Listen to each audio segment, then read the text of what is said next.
अमरमणि और मधुमणि त्रिपाठी रिहा हो चुके हैं, लेकिन दोनों अभी घर नहीं पहुंचे हैं। वो आज भी उसी बीआरडी अस्पताल के कमरे में हैं, जहां पिछले कई साल से भर्ती थे। रिहाई के बाद भी अमरमणि घर क्यों नहीं लौटे, आखिर इसकी वजह क्या है और अमरमणि की रिहाई के बाद पूर्वांचल की सियासत में कैसे राजनीतिक समीकरणों की हवा तेज हो गई है, देखिए इस रिपोर्ट में।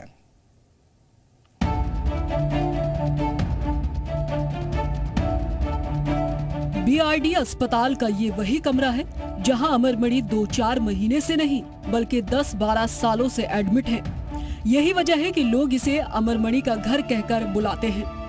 मेडिकल कॉलेज के बाकी प्राइवेट कमरों की तरह इसके ऊपर कोई नंबर नहीं पड़ा है। वजह है मेडिकल कॉलेज का ये कमरा सालों से अमरमणि मधुमणि के नाम पर ही बुक है। अंदर दोनों रहते हैं। बाहुबली नेता अमरमणि त्रिपाठी और उनकी पत्नी मधुमणि त्रिपाठी को रिहाई मिल चुकी है।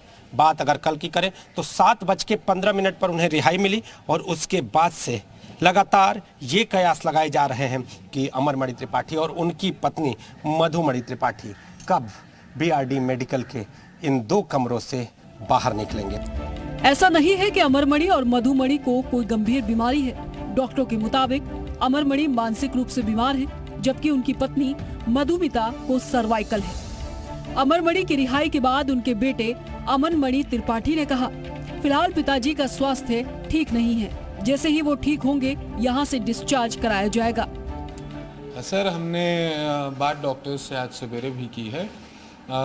उनका कहना है, हमने उनसे दोनों बातें कही। हमने कहा कि कोई कहीं किसी दबाव की बात नहीं है कि आपको डिस्चार्ज करना है, और अब वो न्यायिक अभिरक्षा से मुक्त हो चुके हैं। तो आप ये भी ऑप्शन ले सकते हैं कि जहां आप संकोच करते थे किसी हायर सेंटर भेजने में, तो वो तो कह रहे हैं अभी हम 2-1 दिन एनालाइज करेंगे। कुछ नए दवाइयाँ मेडिकेशन में चेंज उन्होंने किया है, देख रहे हैं कि बॉडी कैसे रिएक्ट करती है उस पर। उसके हिसाब से अगर बेटर रिएक्ट करेगी तो वो हो सकता है डिस्चार्ज करें। गोरखपुर में हमेशा से बाहुबलियों का दबदबा रहा है। हरिशंकर तिवारी के निधन के बाद अमरमणि वो चेहरा है जिनकी लोगों के बीच में स्वीकार्यता है। हम लोग इस रूप से प्रसन्न हैं जैसे मर्यादा पुरुषोत्तम भगवान राम लंका पर विजय प्राप्त करके और अयोध्या के लिए लौटे थे। उसी हिसाब से महाराजगंज क्षेत्र की जनता धाय धाम काम सब त्यागी मनहु रंग कर निधि लूटन लागी।